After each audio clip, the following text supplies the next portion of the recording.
فكرة واحد حشاش، واحد في غرزة. مرض ضغط الدم حضرتك دايما بتهتم بيه جدا. ايه خطورته؟ خطورته اولا في التشخيص. التشخيص يفرق؟ اقول لك كلمة وتصدق؟ اتفضل. اصعب تشخيص في الدنيا تشخيص ارتفاع الضغط الدم العالي. هقول لك اللي حصل، والبيبر اللي عملتها واتنشرت في امريكا عايزه ترقى، فاحنا بنترقى بالابحاث. ايوه داخل مرعوش، لان فكره البحث فكره واحد حشاش، واحد في غرزه مش دكتور. فقال لي عايز تعمل ايه؟ قلت له عايز اقيس الضغط للطلبه قبل واثناء وبعد الامتحان الشفوي.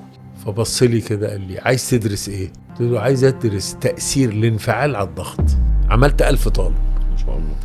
في طلبة أثناء الامتحان 240 على 140، وكان 120/80 ورجع 120/80. أنا ذنبي إيه كطبيب؟ ذنبي إيه؟ إن ده متوتر. واحد قاعد في العيادة زيادة شوية وتنرفز ودخل لي ضغطه عالي، وبالتالي من المؤسف تشخيص ضغط عالي من قراءة واحدة.